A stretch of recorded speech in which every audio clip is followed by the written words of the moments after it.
Hello, everyone. I'm John Cornelius, and this is a thought cooperative presentation of key concepts in psychoanalysis. Today, it seems appropriate that we focus on Lacan's basic orders of the psyche. The three orders are the imaginary order, the symbolic order, and the real order. Today, we are going to find out why Lacan had alternate names for the orders, namely fraud, absence, and impossibility. Lacan was a French psychoanalyst who was born in 1901 and died in 1981. He was considered one of the most controversial thinkers in psychoanalysis since Freud.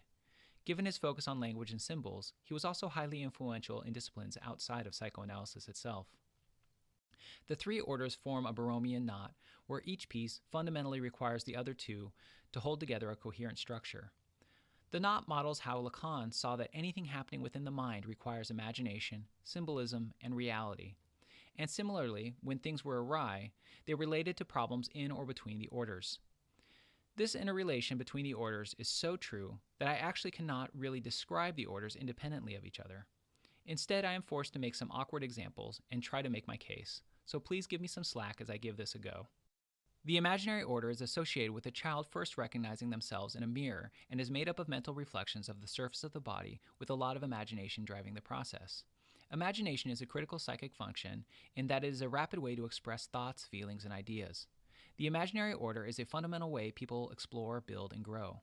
However, unbridled imagination, the kind uninformed by the symbolic and the real, has serious problems. The imaginary order is very childlike, impressionistic, and impulsive. Lacan called the imaginary order both narcissistic and speculative. Anyone with a 3-year-old knows this, as children make up very cute but wildly inaccurate stories and hypotheses about how things work, and often declare themselves to be the implicit center of the universe, either the cause or the recipient of all outcomes. So at its most unbridled and spectacular, the imaginary order is a seat-of-your-pants, superficial sort of order, organized around an immediate feeling and a creative drive. Imagination is about impressionistically making things up.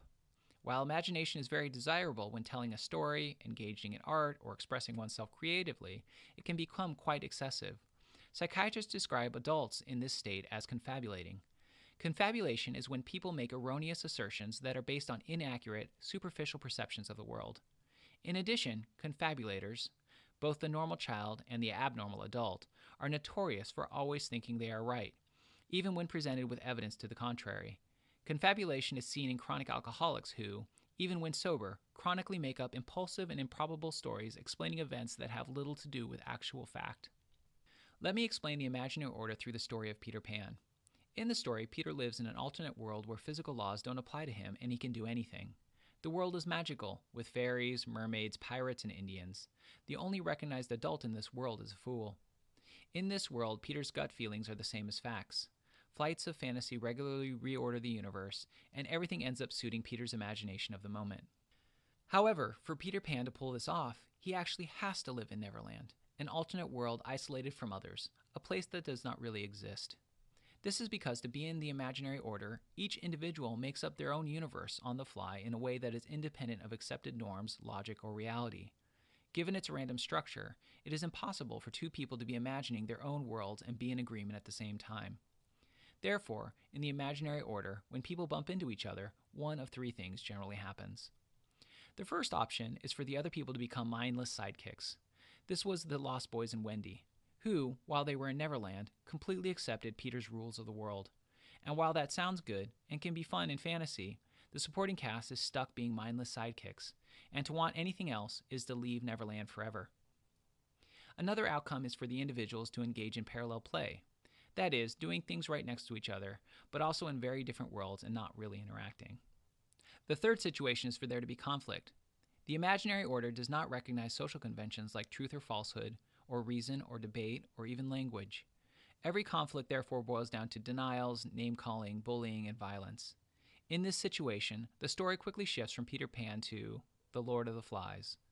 The Lord of the Flies might start out as fun. Sure, another island, no parents, no rules, it's just a game, right? The leaders start assembling gangs of mindless kids. What's the harm in that? The leaders confabulating all over the place? Sounds like fun. Uh-oh, the groups can't agree and are getting angry. Oops, reality is starting up and everyone starts to get hungry. Each group is imagining up their own different solutions, but they often don't work because they are not informed by logic or reality or experience, so frustration builds as well. Uh-oh, the conflict's building more, and then suddenly it's time to kill each other. Sorry, piggy. Lacan encapsulated the problem of the imaginary order by acknowledging its fundamentally fraudulent nature. People are constantly just making things up as you go along. In the imaginary, people say whatever superficially feels right to them at the moment. There are no rules like logic or experience or a need to reality test their claims. Even concepts like truth-telling and promise-keeping do not exist in an imaginary world. Confabulators are actually very sincere in their claims, but there is also no requirement that they will actually stay true to their word over time. Many people, unfortunately, take the sincerity of a confabulator as an assumption that their ideas hold merit in the real world. Making this worse is that confabulators have a terrible time when their claims finally fail to work. They have no way to understand why their ideas failed. Instead, they get frustrated, make up excuses, or just confabulate all over again. The second order is the symbolic order. The symbolic order is where the law steps in. The law is the application of consistency and agreements to the psychic system and is based on an idea of symbolization within the mind. Here's an example. Right now, you are hearing me speak and seeing images on a screen. What makes these stimuli anything more than meaningless babble or random projections of light onto your eyes? The only way we understand each other is through accepted agreements. We agree that we are using English to convey ideas, and since we both have knowledge of English, we can use the system to communicate. There is nothing absolute or universal about these agreements. We could agree to speak French, Russian, Latin, and as long as we agree and understand the systems, everything is fine. Lacan called the shift to the symbolic order the successful application of the name of the father. Sure, he might have been a French chauvinist patriarch, but it's important to note that the father does not just put himself in charge, like Peter Pan did. Instead, the father informs us of the value of rules and symbols and lives under the rules himself. What Lacan is getting at is the way our minds use symbols. A symbol has a very interesting definition. It is simply something that stands for something else. They are simply the links of connection between ideas and the rules of how they fit together in specific ways. It's amazing that those simple links, when combined together and built on each other, can pretty easily describe the way humans think in general. Take a minute to observe yourself thinking. You will likely notice a mental observation of a flow of different ideas through your mind. In between every thought is an invisible, unconscious link, somehow linking one idea to the next. Memories, temporally linked past experiences. Science, logically linked abstracted ideas. Language, linguistically linked ideas. Music, musically linked ideas. Great, you might think. Now we have a symbolic solution to everything, right? Is symbolism the answer? Unfortunately, no. The very definition of a symbol reveals the problem. Symbols, by themselves, are really only reference to other symbols, which are only reference to still other symbols. If we look really closely at the symbols themselves, well, they're really nothing. It's just an agreed upon set of rules or links. We can make up 1,000 different languages or 50 different systems of thinking, some reasonable, some completely unreasonable. In many ways, unbridled symbolism has little connection to anything except to people who love bureaucracy for bureaucracy's sake. Also, systems of rules by themselves can become rigid, dogmatic, and frankly empty. An example of this is the stereotyped Department of Motor Vehicles. If everyone is just an extreme rule follower, soon everyone is just standing in line all day following rules in a way that is quite lifeless. That is why Lacan referred to symbolism as absence.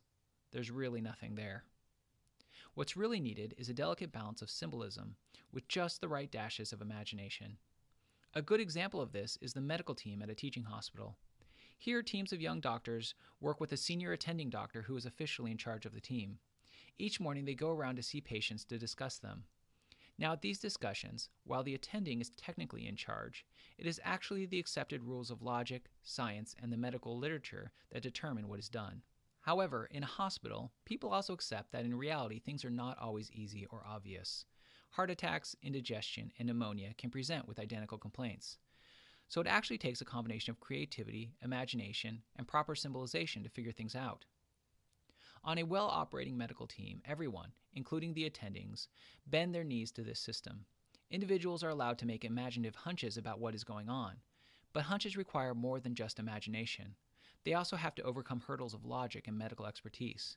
A hunch by itself is worthless, but an informed hunch, backed up by logic, the medical literature, scientific tests, and the support of colleagues, determines action, regardless of who came up with the idea. So far, I have repeatedly made references to the real, but what is the real order of Lacan? The real order refers to the authentic, unchangeable truth, the infinite, the absolute. However, while the real is there, it is not made up of superficial images or of symbols. It is not approximated by these limited things our brains do. In fact, the real is not in human minds at all. It exists independently of it. For example, we tell ourselves we see a table, but that is not what we really see. We are just perceiving some light, applying our imagination within a set of rules and symbols, and telling ourselves we are perceiving something we call a table. And even the story I just told you, even that is just a symbolic story meant to make meaning for our simple brains. The full explanation of this is way outside the scope of this talk, but science is simply a set of symbols that follow some useful rules that seem to keep our species alive a little better than the previous stories we told ourselves. While science has the remarkable ability to adapt and grow, it still can only make approximations of reality. It never truly knows it. Lacan stated, "The real is that which resists symbolization absolutely." And when he means resists symbolization, he means it is outside of language, outside of logic, and outside of any tools the human mind has to understand reality. Therefore, the real is outside our capacity to think, outside our capacity to conceive. That is why Lacan refers to the real as the impossible. Impossible because it's there, but at the same time impossible to think about.